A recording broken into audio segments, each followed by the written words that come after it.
So, if you're into paranormal movies, books, or TV shows, then chances are you've come across the term demonologist or demonology.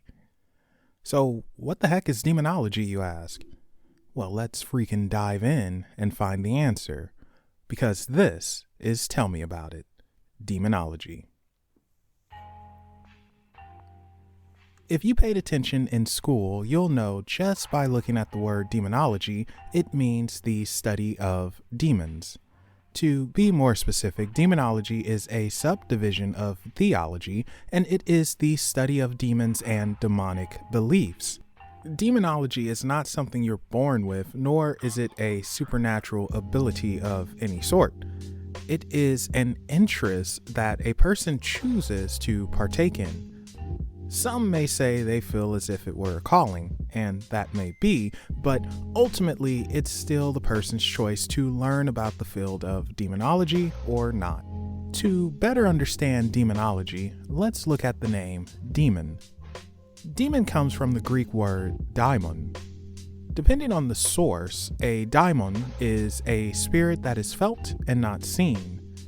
Think forces of nature, ghosts, and spirit guides.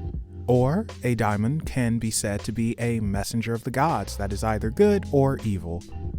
Homer, Socrates, and Plato are credited for giving daimon the meanings we know of today. With the eruption of Western Christianity, we see the corruption of daimon to demon, and demon takes on a more biblical meaning, viewing deities outside the Christian faith as evil and malicious.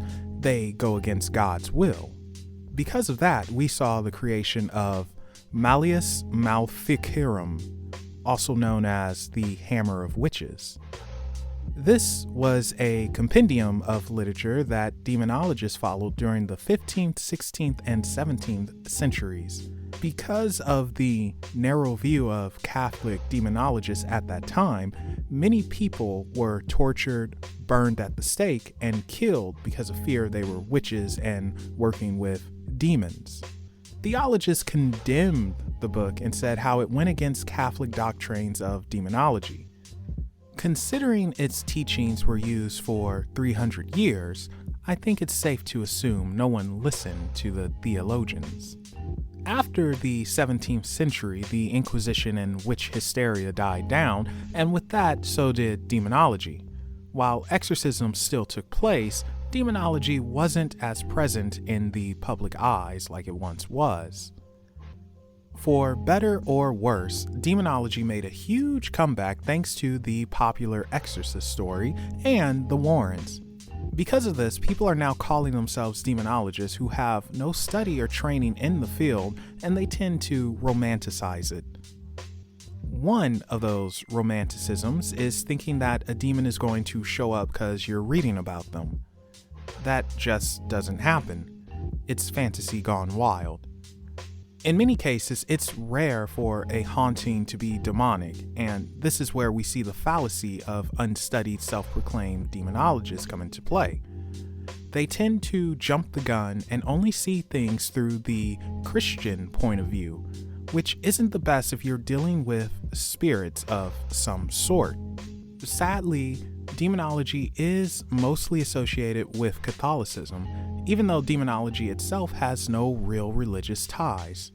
Saying that, there are several basic types of demonologists.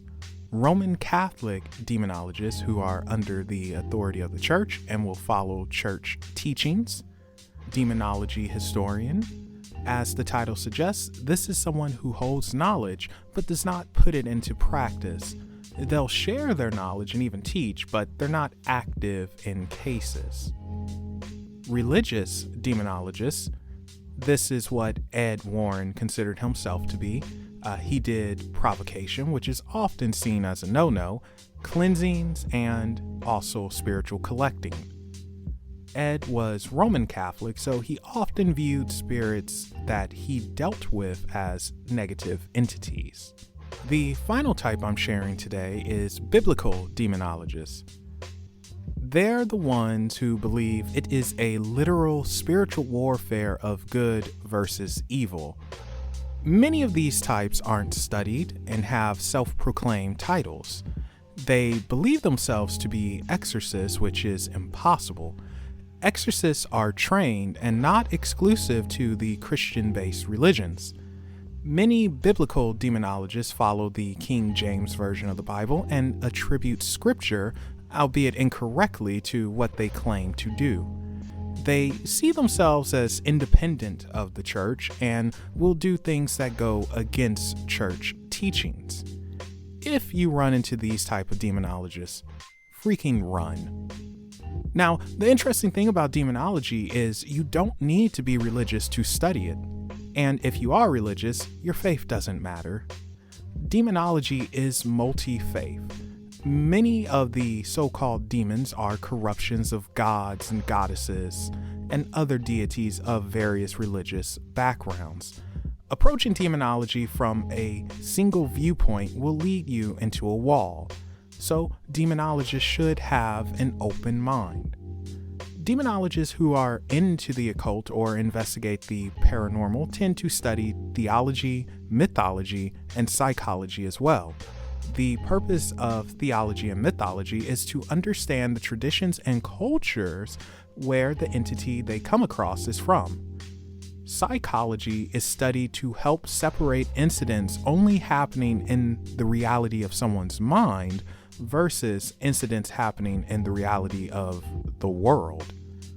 Demonology is a very real and serious study, and while anyone can study it, it's best to learn from someone who has an understanding of not only demonology, but theology. Don't expect to be fighting demons or expelling spirits. Ultimately, demonology is only the study and understanding, not the expelling. And that concludes Tell Me About It, Demonology. You said tell me about it, and now you've been told. Thank you all for watching, and if you have a suggestion for a future Tell Me About It, be sure to share it with us in the comment section down below.